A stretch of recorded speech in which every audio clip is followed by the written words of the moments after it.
नमस्कार दोस्तों, नमस्कार। आप सभी का मेरे इस मंच में बहुत बहुत स्वागत एवं अभिनंदन है। चलते हैं एक बिल्कुल नए विषय की तरफ आपको लेकर के। वो विषय है हमारा माओवाद। तो आज देखते हैं कि माओवाद क्या है, माओवाद किन परिस्थितियों में जन्मा है, उससे क्या नुकसान हो रहे हैं। बहुत सारी उनकी समस्याएं हैं। तो माओवाद पे बात करने के लिए हमारे बीच में मिस्टर अमित जी उपस्थित हैं। मिस्टर अमित जी, आपका हमारे इस मंच में बहुत बहुत स्वागत एवं अभिनंदन है। धन्यवाद डॉक्टर इनकी। तो अमित जी हमारे बीच में उपस्थित हैं और चर्चा परिचर्चा आज हम करेंगे माओवाद पर।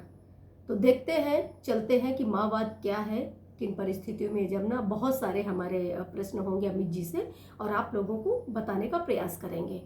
तो पहला सवाल अमित जी हमारा आपसे ये है कि माओवाद क्या है या किन परिस्थितियों में भारत में पैदा हुआ है। धन्यवाद डॉक्टर इनकी ये मुद्दा लाने के लिए। और ये मुद्दा इसलिए अहम है दोस्तों क्योंकि भारत सरकार ने पिछले कुछ महीनों में बहुत सारे माओवादी नेताओं को, खास करके communist party of India Maoist के जो सबसे बड़े नेता कहे जाते थे, उनको मार गिराने का दावा किया है। और इसके साथ साथ पिछले महीनों में बहुत सारे माओवादी कैडर्स और बहुत लोगों को मारा गया, जो खास करके बस्तर इलाके में अमूझमाड़ का जो जंगल है उसमें वो उनका मतलब जो रेड कॉरिडोर कहा जाता है। और उन लोगों ने में भी बहुत सारी नुकसान पहुंचाई हैं अर्धसैनिक बलों को, खास करके आप छत्तीसगढ़ में, तेलंगाना में, आंध्र प्रदेश में गढ़चिरौली में बात करें तो ये असल में एक भारत की आंतरिक समस्या है। और ये आंतरिक समस्या कैसे पैदा हुआ, ये बड़ा इम्पोर्टेंट सवाल है। इसका जवाब केवल सतही तौर पर आप नहीं दे सकते, जैसा कि आजकल के टीवी डिबेट्स में देखा जाता है, जिनको कुछ नहीं पता कि किन परिस्थितियों में माओवाद का जन्म हुआ, किस परिस्थितियों में साम्यवाद का जन्म हुआ, किन परिस्थितियों में, जैसे आप कम्युनिस्ट आप बोल दीजिए ना तो लोग ऐसे समझते और कम्युनिस्ट मतलब माओवादी मतलब नक्सल्स, जबकि उन्हें इतिहास की बारीकियों का या इतिहास कैसे डेवलप हुआ, कैसे औद्योगिकीकरण हुआ, कि क्या परिस्थितियां बनी, क्यों ये सारे मूवमेंट्स पैदा हुए, वो लोग नहीं जानते। और आज भारत में दावा किया जा रहा है कि मार्च 2026 तक हम माओवाद को पूरी तरह से इस देश से खत्म कर देंगे। ठीक है, तो उन्हीं परिस्थितियों को समझने का ये प्रयास होगा। और इसमें जो पहला आपका सवाल है कि माओवाद क्या है और यह किन परिस्थितियों में भारत में पैदा हो, ये बड़ा ही अहम सवाल है। और सबसे पहले मैं दर्शकों को ये बताना चाहूंगा कि माओवाद जो कम्युनिस्ट आंदोलन है, आप कह सकती हैं कि कम्युनिस्ट कौन होता है। कम्युनिस्ट वैसे लोग होते हैं जो जिनको कहा जाता है कि वो भौतिकवादी दर्शन को मानते हैं, वो मार्क्स के विचारधारा को मानते हैं। वो ऐसे समाज बनाने की बात करते हैं जहां शोषण न हो, व्यक्ति का व्यक्तियों के द्वारा शोषण न हो, जिसकी जो क्षमता हो उसके हिसाब से काम करे और जिसकी जो जरूरत हो वो सारी जरूरतें उसकी पूरी हो, ना कोई उसमें शोषण हो, ना कोई अन्याय हो। एक ऐसी समाज की बात करते हैं। और कम्युनिज्म की जब हम बात करें, साम्यवाद की बात करें, तो वो सामाजिक विकास का अंतिम छोर होता है मार्क्सवादी दर्शन के हिसाब से। और उसी मार्क्सवादी दर्शन या साम्यवादी दर्शन में, जिसे मार्क्स और एंगल्स ने मुख्यतः डेवलप किया था, और खास करके उसकी भी एक परिस्थितियां थी। वो परिस्थितियां औद्योगिक क्रांति की परिस्थिति थी। जब औद्योगिकरण के बाद, औद्योगिक क्रांति के बाद जो मजदूर वर्ग था उसका शोषण होता था, तो उसी शोषण को समझने, जो पूंजीवादी व्यवस्था था उसको समझने का प्रयास मार्क्सवाद ने किया। और उसी को जो डेवलप करने की जब बात करते हैं, मानव सभ्यता कैसे विकसित हुई और अंतिम छोर तक कैसे पहुंचेगी, उसी सबसे अंतिम छोर की व्यवस्था को हम लोग साम्यवाद कहते हैं। साम्य का क्या मतलब होता है?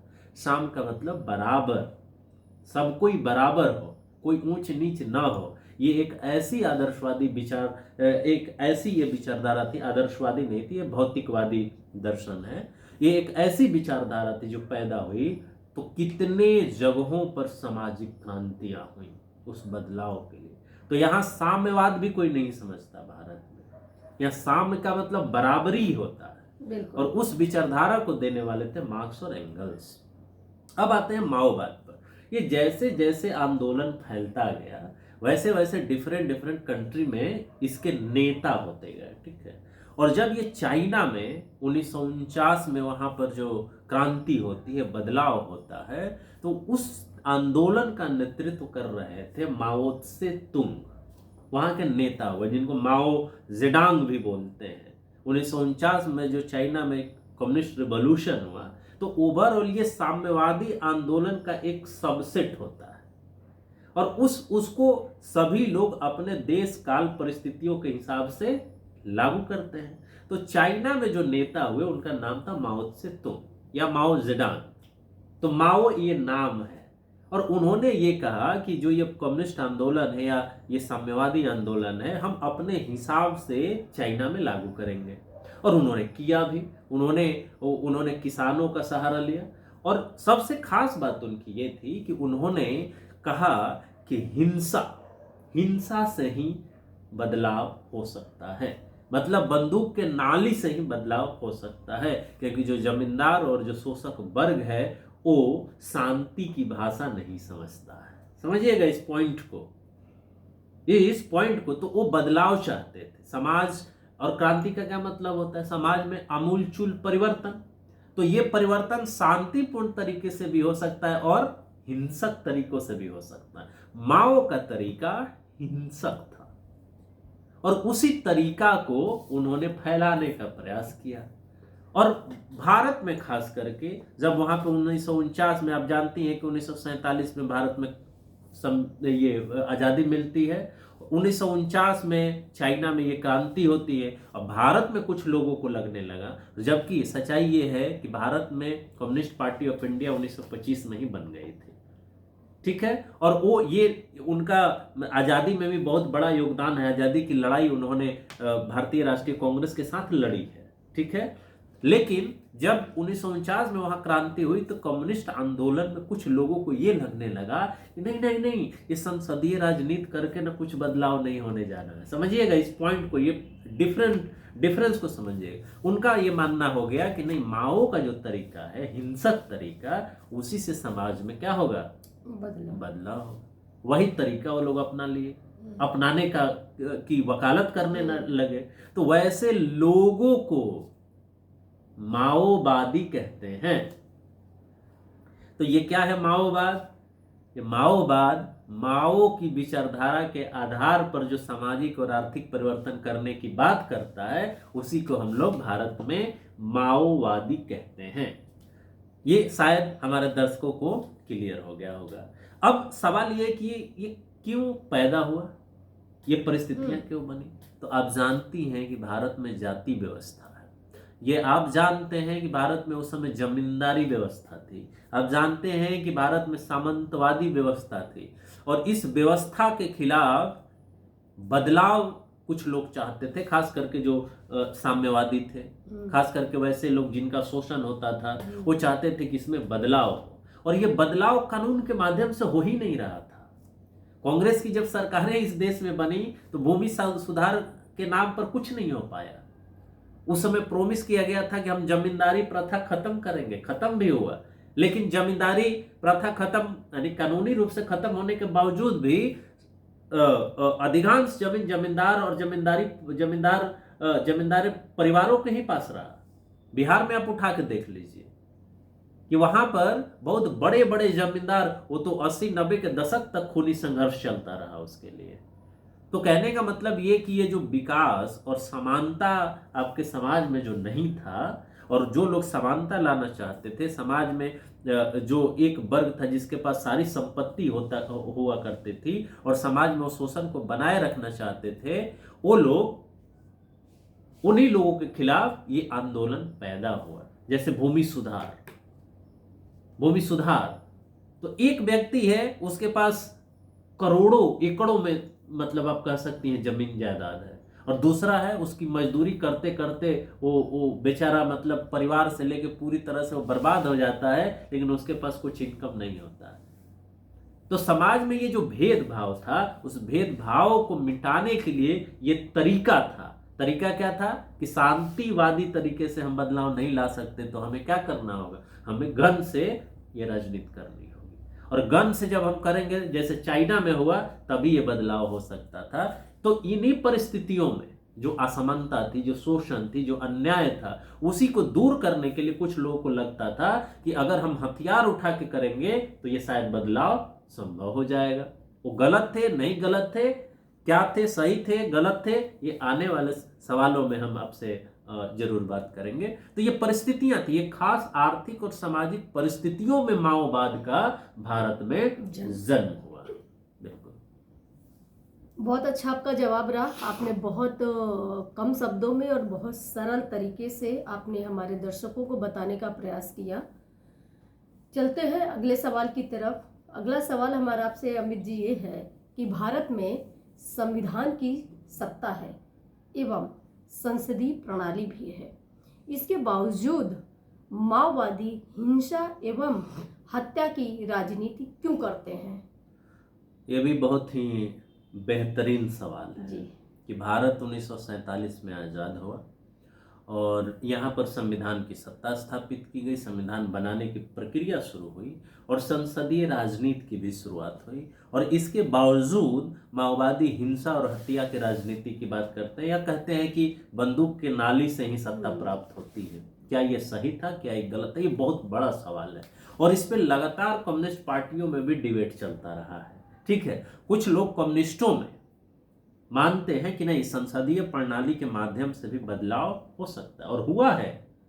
ये भारत में आप साफ साफ देख सकते हैं कि 1947 में हम भारत आजाद हुआ, 26 जनवरी 1950 को संविधान पूरी तरह से लागू हुआ। ये संविधान अपने आप में एक बहुत बड़ा सामाजिक परिवर्तन था। जिस देश में जाति व्यवस्था के नाम पर इस तरह की व्यवस्था बनी हो, वहां पे वो समानता की बात करता है, न्याय की बात करता है, भेदभाव मिटाने की बात करता है। लेकिन साम्यवादी आंदोलन जो था, कम्युनिस्ट वामपंथी आंदोलन जो था, उसमें कुछ लोगों को ये समझ थी कि नहीं, ये संविधान झूठा है। समझिएगा, मतलब उतने लोगों की भावनाएं, जो पूरे भारतीयों की भावना थी कि अरे भारत आजाद हो गया, लेकिन उनका ये एनालिसिस था, विश्लेषण था कि नहीं, ये संविधान झूठा है। ये जो प्रधानमंत्री हैं, चाहे इस देश के जो प्रथम प्रधानमंत्री हैं, ये पूंजीपतियों के दलाल हैं, ऐसी उनकी समझ थी। समझ रही हैं? और वो ये कहते थे कि संविधान को पूरी तरह से फाड़ के फेंक दो। ये जो अभी सब लोग बने हैं, मंत्री बने हैं, चाहे जो भी प्रधानमंत्री हैं बने हैं, ये सब पूंजीपतियों के दलाल हैं, उनके एजेंट हैं। उनकी एक ये समझ थी। उनका यह मानना था कि शांतिपूर्ण तरीके से भारतीय समाज के आधारशिला या इसकी व्यवस्था को हम नहीं बदल सकते। संसदीय प्रणाली से यह बदलाव संभव नहीं है, क्योंकि जाति की व्यवस्था अभी भी बनी हुई है। जाति के आधार पर शोषण होता है, जाति के आधार पर ही संसाधनों पर किसी का कब्जा है। अगर कोई आदिवासी है, अगर महिला है, अगर वो दलित है, तो उसका शोषण बदस्तूर जारी है। तो ये व्यवस्था इस तरह से धार्मिक सत्ता के रूप में बनाई गई है कि उसमें बदलाव संभव ही नहीं। तो बदलाव नहीं संभव है, तो हमको क्या करना है? ये उनका मानना था कि हमें हथियार की राजनीति करनी होगी, हमें हिंसा की राजनीति करनी होगी और उसी से हम केवल बदलाव ला सकते हैं। तो जो आपका मूल सवाल था कि संसदीय प्रणाली होने के बावजूद वो हिंसा और हत्या की राजनीति क्यों करते हैं, ये बहुत बड़ा सवाल है। और ये बहुत बड़ा सवाल इसलिए भी है कि क्या संवैधानिक और संसदीय प्रणाली के माध्यम से बदलाव नहीं हुआ है? तो सर्टेन तौर पर हमारा ये मानना है कि ये उनका तरीका गलत है। इवन आजादी से पहले भी कम्युनिस्ट आंदोलन में भी आप उठा के देखेंगी तो उसमें आपको पता चलता है कि संसदीय प्रणाली के माध्यम से बहुत सारे जगहों पे कम्युनिस्टों ने बदलाव स्वीकार किया, उसमें उन्होंने पार्टिसिपेट किया है। और जब संसदीय प्रणाली के माध्यम से आपको संसद भवन जा करके कानून बना करके आपको बदलाव करने का मौका मिलता है, तो ये कहना कि हम केवल हथियार के माध्यम से ही बदलाव कर सकते हैं, ये तरीका गलत है। यहाँ तरीका का ही सवाल है, तरीके के ऊपर ही सवाल है कि जो आप तरीका अपनाते हैं, इस देश की जनता जो है वो शांति पसंद करती है, ऑर्डर पसंद करती है। और बहुत बड़े बड़े बदलाव हिंसक तरीके से नहीं हुए हैं। अंबेडकर का आंदोलन उठा के देख लीजिए, ज्योतिबा फुले का आंदोलन उठा करके देख लीजिए, समाज सुधारकों का आंदोलन उठा के, पेरियार का आंदोलन उठा के देख लीजिए, वो बहुत बड़े बदलाव के उदाहरण है। उसे बहुत बड़ा सामाजिक बदलाव आया है। लेकिन आप कहें कि नहीं नहीं नहीं, हम केवल हिंसा से ही बदलाव कर सकते हैं, ये तरीका गलत है। और उसी तरीके की वजह से हम ये मानते हैं, या हम लोग मानते हैं कि ये तरीका, हिंसा वाली जो तरीका है, ये भारत में सस्टेन नहीं करेगी। भारत में संविधान है, संविधान की लड़ाई आप लड़िए ना, आप चुन करके जाइए संसद भवन में, विधानसभा में बैठिए, बेहतर कानून बनाइए, उसको लागू करिए, और देखिए आने वाले समय में 1964 में भारतीय कम्युनिस्ट पार्टी जो है सीपीआई, उसमें परिवर्तन हुआ, उसमें दो फाड़ हो गए। और वही लोग जो मानते थे कि नहीं केवल हथियार के द्वारा ही राजनीति हम करेंगे, वही फिर संसदीय प्रणाली में घुस गए। त्रिपुरा में सरकार बनाए, पश्चिम बंगाल में सरकार बनाए, केरला में सरकार बनाए, भारत के सरकार में मतलब उस समय में वो शामिल रहे, गैर जो कांग्रेसी सरकारें बनी उसमें वो शामिल रहे, मंत्री बने, तो बदलाव वो भी किए। तो ये कहना कि हम केवल हिंसा से ही बदलाव करेंगे, ये हमें लगता है कि तरीका गलत है। और सवाल तरीके पर ही है कि भाई तुम डेवलपमेंट आकर के करो, पार्लियामेंट में जाओ, राजनीति में घुसो और तुम अपना बदलाव करो। तो उनका ये सोच है कि हम केवल हथियार से जान लेकर कहीं लूट कर कहीं मार करके वो करें। तो शायद ये कम्युनिस्ट मूवमेंट का भी मतलब इनको ये समझ नहीं है कि राजनीति, कम्युनिस्ट पॉलिटिक्स कैसे करना है, कम्युनिस्ट मूवमेंट क्या है। असल में ये कम्युनिस्ट मूवमेंट को बदनाम करने की पूरी तैयारी है। तो यही हमारा जवाब होगा डॉक्टर इनके सवाल के जवाब में आपके। बहुत अच्छा आपका जवाब रहा, आपने बहुत तरीके से बताया, बहुत सरल शब्दों में, और सीधी सीधी बात आपने बताई। चलते हैं नए सवाल की तरफ। अगला सवाल अमित जी हमारा आपसे ये है कि क्या साम्यवाद और माओवाद एक ही है या अलग अलग है? नक्सलवादी आंदोलन का इससे क्या संबंध है? बताएंगे थोड़ा आप हमारे दर्शकों को? बिल्कुल बताना चाहेंगे, क्योंकि बहुत लोग ये नहीं समझ बिल्कुल पाते। नहीं बहुत सारे यहाँ कम्युनिस्ट पार्टियां हैं, सब कोई कहता है कि हम भी कम्युनिस्ट, लेकिन सब में कुछ ना कुछ डिफरेंस है। और उस डिफरेंस को समझाने का भी हमारे पास टाइम नहीं है। कभी नेक्स्ट वीडियो में हम लोग इस पर चर्चा करेंगे। लेकिन यहाँ मूल सवाल है, क्या साम्यवाद और माओवाद एक ही है या अलग अलग है? ठीक है, नक्सलवादी आंदोलन का इससे क्या संबंध है, ये भी एक बहुत बड़ा मतलब टॉपिक है।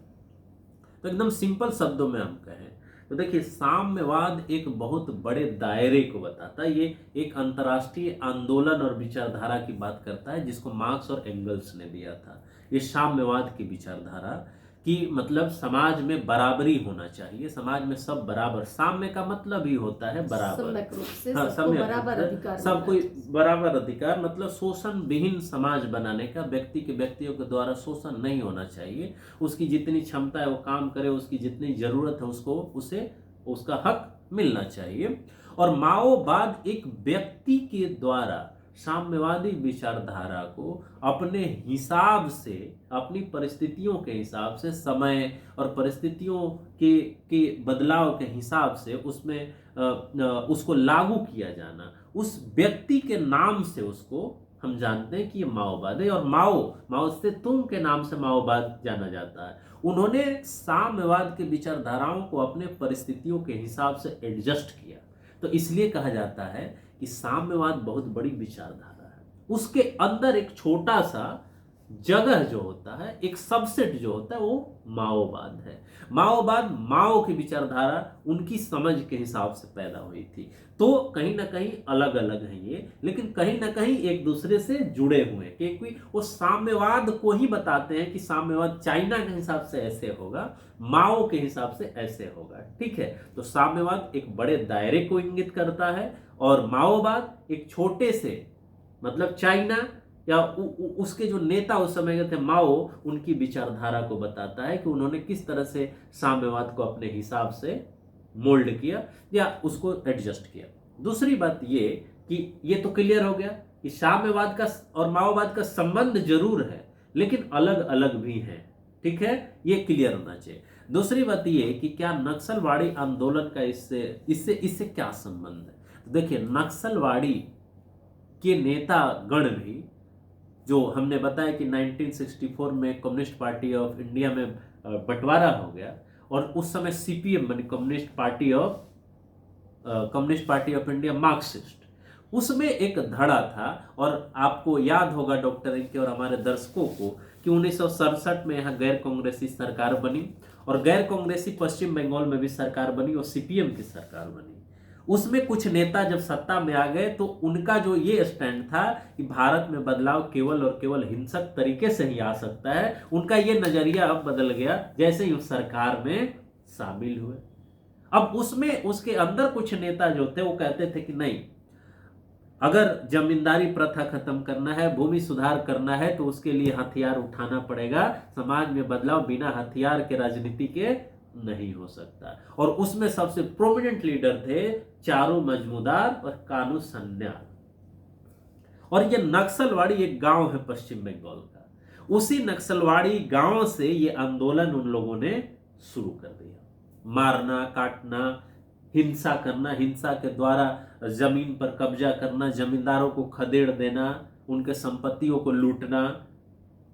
और इसी वजह से कहा जाता है नक्सलवाड़ी आंदोलन। और वो उन जगहों पे बड़ी आग की तरह फैला जहां पर सामंती व्यवस्था कायम थी, जहां जमींदारी व्यवस्था कायम थी, जहां शोषण कायम था। और इस तरह से ये आप कह सकती हैं कि कहीं ना कहीं साम्यवादी विचारधारा और माओवादी विचारधारा से प्रभावित था। ठीक है, तरीके अलग अलग थे। जैसे रसा में जो क्रांति हुई उसका तरीका अलग था, माओ ने जो किया वो तरीका अलग था। और माओ के काफी हद तक उन तरीकों से नक्सलवाड़ी आंदोलन के नेता प्रभावित थे, इसीलिए इसको उससे जोड़ करके देखा जाता है। तो निश्चित तौर पर इसका संबंध है, इसका एक दूसरे से कनेक्शन है, लेकिन ये भारत के एक गांव में घटित हुआ, इसलिए इसका नाम नक्सलवाड़ी पड़ा। और उसी शब्द से नक्सल्स कहा जाता है, नक्सली भी नक्सली भी कहते हैं हिंदी में जी। आज तो एक नया टर्म भी, एक डीजीपी हुए या पुलिस कमिश्नर हुए बॉम्बे के, उन्होंने नाम दिया था अर्बन नक्सल्स।